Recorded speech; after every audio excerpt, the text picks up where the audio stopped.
Silver Creek, Wyoming Territory, 1883. The crack of a rifle shot echoed through the valley, silencing the morning birds. A man stood bound to an execution post, blood streaming from the gash across his weathered face. The morning sun cast long shadows as 20 townsfolk gathered to witness frontier justice. Thomas Whitley, you stand accused of fraud and theft. Any last words? Sheriff Rogers asked, his voice carrying no emotion. Thomas lifted his head, eyes burning with defiance despite the inevitability of death. I am innocent. Find Harlan Pierce. He took everything. His voice never wavered. A final gunshot thundered across the valley.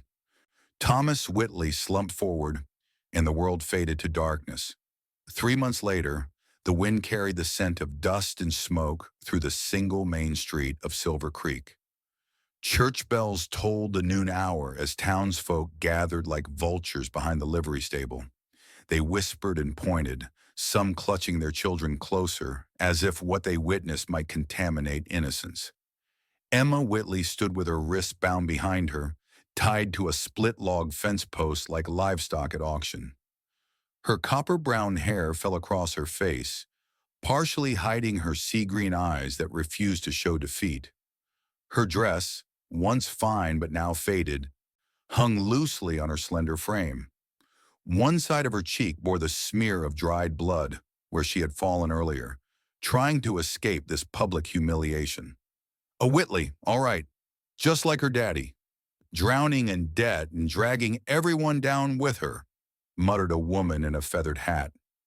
Should have left town when the bank took her house, said another, loud enough for Emma to hear. She didn't flinch.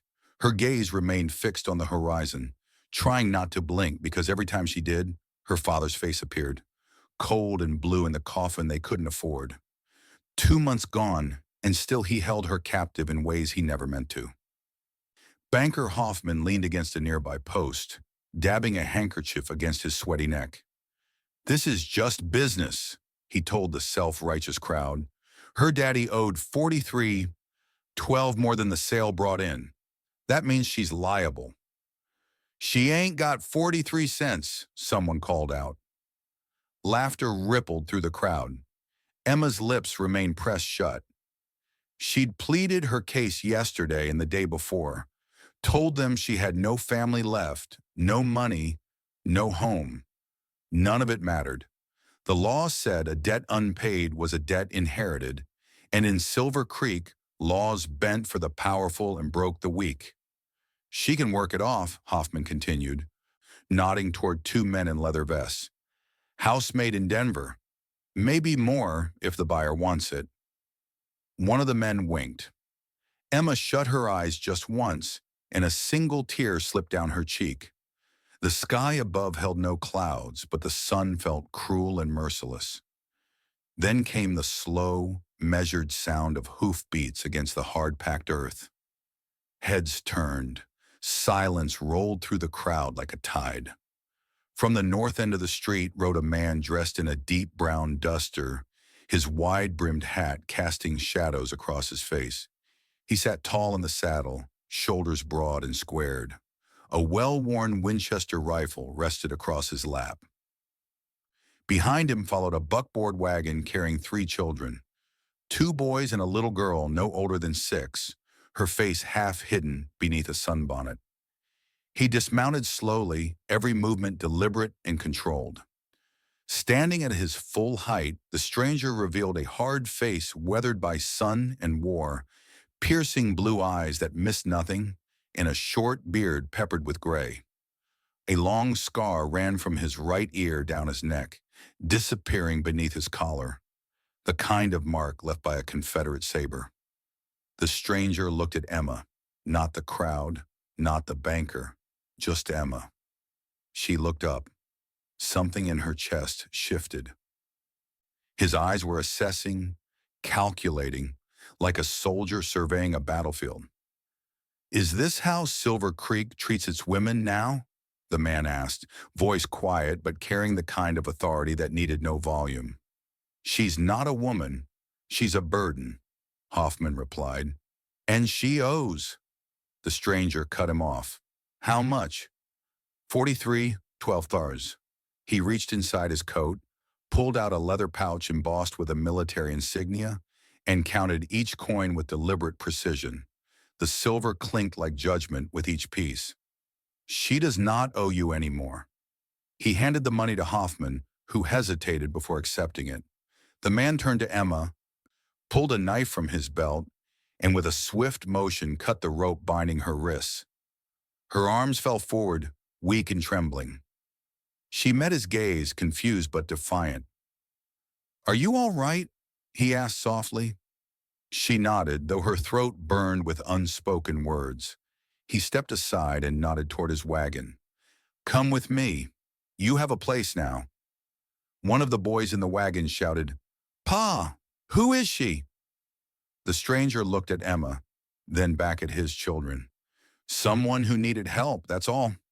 His eyes caught the small tattoo on her wrist, the insignia of the 7th Scout Regiment.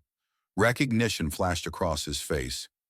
As Emma climbed into the wagon, hands still shaking, the little girl offered her a handkerchief. "I'm Elizabeth," she whispered. "That's Matthew and Henry. Pa doesn't talk much, but he's good." Emma took the cloth with a nod. As the wagon pulled away, she noticed how the man, her unexpected savior, watched the tree line and rooftops with the vigilance of someone who had survived war by never letting his guard down. "You're Thomas Whitley's daughter," he said finally, not a question, but a statement. "Yes." Her voice was rough from disuse. "How did you—" "Nathan Callahan," he interrupted, introducing himself instead of answering. "Your father saved my life at Gettysburg, pulled me from a blood-filled trench, patched me up, and got me through enemy lines." His jaw tightened. "I never got to repay him." For a moment, Emma saw flashes of rain-soaked battlefield and heard distant cannon fire, the memories that haunted her father's nights. "He never mentioned you." "He wouldn't. Thomas wasn't one to collect on debts of gratitude." The wagon crested a hill, revealing the Callahan Ranch spread out below like a painting. Golden grassland, sturdy fences, a red barn, and a 2-story white house with a wide porch. In the distance, cattle grazed peacefully, unaware of human complexities. As they approached the ranch, Emma spotted a man of Mexican descent watching from the corral, rifle casually but deliberately visible. "Joe Garcia," Nathan explained, noticing her gaze. "Best scout I ever served with. Watches the ranch now." The wagon stopped before the house. Nathan helped his children down first, then offered Emma his hand. Her fingers found a small folded paper in her pocket, her father's last note. She unfolded it quickly. "Created false map for P, real one in safe place." A chill ran through her, despite the afternoon heat. That first night at the ranch, Emma lay awake in a small but clean room with windows facing both east and west. Tactical positioning, she realized. The blankets smelled of sunshine and soap, the first clean bedding she'd had in months. Just as exhaustion began to claim her, a flicker of movement caught her eye. Through the window in the pale moonlight stood a man watching the ranch from the distant ridge. He wore a black hat and a glove on one hand, his face marked by a long scar across his left cheek. Even at this distance, she could feel the malevolence in his stance. Harlan Pierce, the man her father named with his dying breath. Dawn broke across the Callahan Ranch, painting the sky in strokes of amber and gold. Emma stood on the porch, watching Matthew and Henry lead horses to water while Elizabeth gathered eggs. 3 weeks had transformed her from prisoner to participant in this hard-working household. Nathan emerged from the barn, nodding once in greeting. "Thought you might want this back," he said, holding out a Winchester rifle identical to his own. "It was your father's. I've kept it oiled." Emma took the weapon with familiar hands, checking the action with practiced ease. Nathan's eyebrow raised slightly. "Pa taught me to shoot when I was 12, she explained. "Said a woman in the West needs to protect herself." "Smart man," Nathan replied, watching her hands move across the rifle. "Come on, let's see if he taught you well." Behind the barn, he set up tin cans on fence posts. Emma took position, settled her breathing like her father had taught her, and fired. 5 shots, 5 cans tumbling into the dust. "Thomas taught you more than just shooting," Nathan observed. Emma lowered the rifle. "He taught me everything except how to understand him." Later, as they mended the north fence line, Nathan's head snapped up at a sound only his battle-trained ears could detect. "Down," he commanded, pulling Emma behind a boulder. 3 riders appeared on the ridge, rifles ready. They fired without warning, bullets splintering wood inches from Nathan's head. With fluid precision, he returned fire, dropping 2 attackers in rapid succession. The third aimed at Nathan's exposed shoulder. Emma raised her rifle and fired. The attacker toppled from his horse. Nathan looked at her with newfound respect. They approached the wounded man cautiously. "Pierce sent us," the man gasped, blood bubbling at his lips. "Said it ain't just land. There's something underneath worth killing for." His eyes glazed over as life departed. Nathan's jaw tightened. "We need to go to town, now." Silver Creek appeared different through Emma's eyes now. Not as her prison, but as a battlefield to be navigated. Townsfolk whispered as Nathan led her and the children toward the general store, their eyes filled with judgment and speculation. "That debt-ridden Whitley girl living with the Callahan widower," someone muttered. "Shameless." Outside the saloon, 2 men in dusty trail clothes blocked their path. "Heard you took in Whitley's daughter," one sneered. "Thought you had better sense, Callahan." Nathan positioned himself between the men and his family, his stance deceptively casual but ready. "Step aside. She'll bleed you dry just like her daddy did everyone else," the second man taunted. "Nothing but a pretty face hiding a thief's heart." Nathan's voice dropped to a dangerous quiet. "I killed 27 men during the war. Don't want to add more, but I will if necessary." The words carried no bravado, just cold fact. The men backed away, muttering curses. Inside the sheriff's office, Rogers greeted Nathan with reluctant respect. "Callahan, heard you've been busy." 3 men attacked my ranch," Nathan replied. "Need to know why." While Nathan spoke with Rogers, Emma slipped into the bank's records room through an unlocked window. Her fingers worked quickly through file drawers until she found what she needed. Loan documents bearing her father's signature alongside others, all foreclosed within months of each other. Back at the sheriff's office, she spread the papers before Nathan and Rogers. "Look at the handwriting. These signatures don't match the originals." Rogers examined them closely. "Forgeries. And all properties purchased after foreclosure by Western Pacific Railroad," Emma added, "represented by Harlan Pierce." Nathan's eyes narrowed. "Thomas found something on that land worth more than railroad tracks." "Gold," Rogers confirmed. "Rumors of a massive deposit. That's why Pierce wanted all that land, including yours, Callahan." As they left town, Emma noticed the subtle shift in how Nathan positioned himself, always between potential threats and his family, eyes constantly scanning rooftops and alleyways. She found herself mirroring his vigilance. Halfway back to the ranch, Nathan suddenly reined in his horse. "Someone's been following us since town." He handed Emma the reins. "Get the children home. I'll circle back." "No," she replied firmly. "We stay together." Something passed between them. Respect, understanding, partnership. Nathan nodded once. "Then we changed the plan."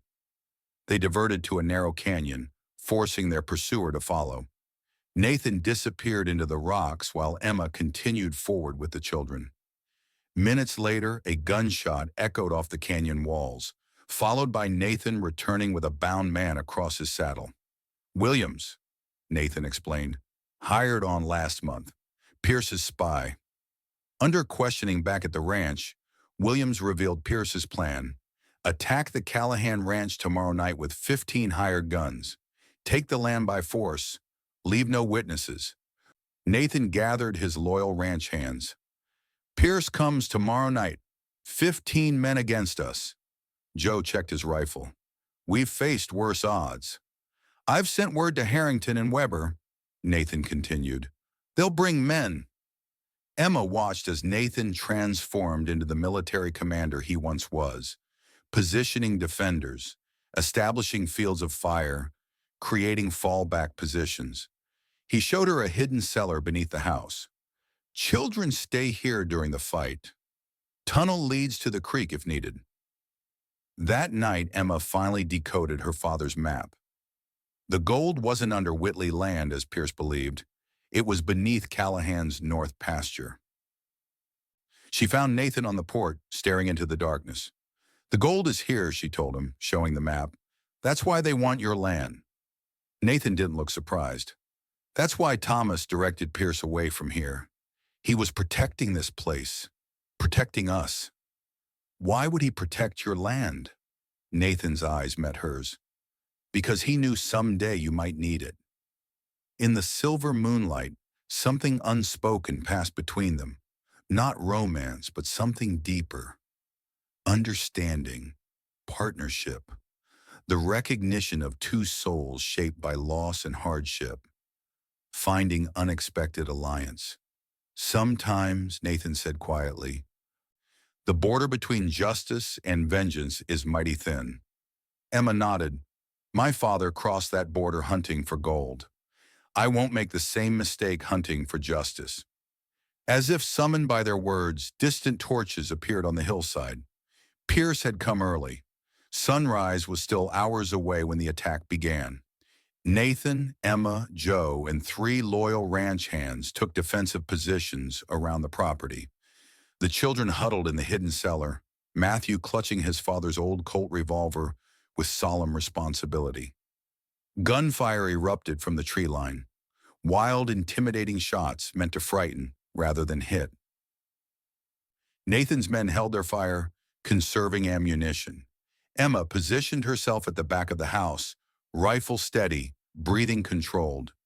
Callahan, Pierce's voice carried across the yard. Send out the Whitley girl and the map, and maybe I'll let your brats live. Nathan remained silent, communicating with hand signals to his defenders, the discipline of battle evident in every movement. Just as Pierce's men prepared to rush the barn, rifle fire erupted from the eastern ridge. Harrington and Weber had arrived with 7 men, catching the attackers in a crossfire. Boss planned for this, Joe whispered to Emma. He never leaves a man behind, and he never fights alone. The battle intensified. Pierce's men, caught between defenders, began to fall. Emma spotted 2 attackers sneaking toward the house, toward the cellar where the children hid. She slipped through the back door, circling behind them. Matthew had already led his siblings through the escape tunnel, just as his father had drilled them. Now he crouched in the shadows, watching the intruders search for them. Emma locked eyes with the boy, a silent plan forming between them. She stepped into view, drawing the first attacker's attention, while Matthew swung a shovel with all his might at the second man's knees. The attacker crumpled with a howl of pain. Pa taught me, Matthew said with grim satisfaction, as Emma dispatched the other threat with a rifle butt to the head. Outside, the tide had turned. Pierce's men retreated, leaving their dead. But Pierce himself had somehow reached the main house and now held Nathan at gunpoint on the porch. Thomas Whitley knew more than just gold, Pierce snarled, pressing his revolver to Nathan's temple. He had evidence of my railroad stock fraud. I killed him for it. And I'll kill you too. Emma emerged from the house, rifle aimed at Pierce's chest. Like father, like daughter, Pierce taunted. He couldn't pull the trigger either. My father believed in justice, Emma replied, her voice steady. So do I. A shout from the road drew everyone's attention. Sheriff Rogers approached with a dozen armed townsfolk. The people of Silver Creek had chosen sides, and they stood with Callahan. In the moment of distraction, Nathan struck, knocking the gun from Pierce's hand. The two men crashed through the porch railing, landing hard in the dirt. Pierce was younger, but Nathan fought with the efficiency of a soldier who had survived hell. Blow after blow, they struggled in the dust until Nathan gained the upper hand, pinning Pierce with a knee on his chest and a knife at his throat. "Do it," Pierce gasped. "Be a killer like me." Nathan's hand remained steady, the blade drawing a thin line of blood. Then he looked up at Emma, standing with his children now gathered around her. "The border between justice and vengeance," he said, rising to his feet. "I choose justice." Rogers and his men took Pierce into custody, along with Hoffman and the other conspirators from town. As dawn broke over the ranch, the defenders tended wounds and repaired what damage they could. Nathan found Emma by her father's grave, relocated to a peaceful spot overlooking the valley. "I have something for you," he said, holding out a folded document. "Land deed. Added your name beside mine." Emma took the paper with trembling hands. "Why?" "This isn't about debt," Nathan said, his voice low and certain. "This is about family, about honoring your father's sacrifice, about building something that lasts." The children approached, Elizabeth slipping her small hand into Emma's.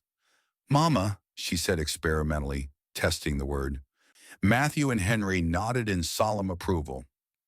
No more words were needed. Some bonds transcended romance, forged instead in blood and sacrifice and shared purpose. 6 months later, the Callahan-Whitley mine employed 50 men from Silver Creek. The ranch had expanded. Cattle herds doubled in size. Emma had opened a small school in town, earning respect from the same people who once scorned her. Hoffman served his sentence in territorial prison. Pierce awaited trial for murder and fraud. The wheel of justice turned slowly but with certainty. At the family dinner table, Matthew recounted tales of the battle. Henry proudly displayed his first shooting trophy, and Elizabeth sat on Emma's lap, playing with her copper-brown hair. Nathan watched them all, his gaze lingering on Emma, the woman who had become his equal partner in life. No grand declarations passed between them. None were needed. Together they had built something more precious than gold, a family, a legacy, and a border of justice that no one could cross. At dawn, Emma stood on the porch, her father's Winchester cradled in her arms, watching the sun illuminate the land that now partially bore her name. Nathan joined her, silently offering a cup of coffee. "Not a burden anymore," he said simply. Emma smiled. "No, not anymore." The border of justice had been defended, and in that defense, she had found her home.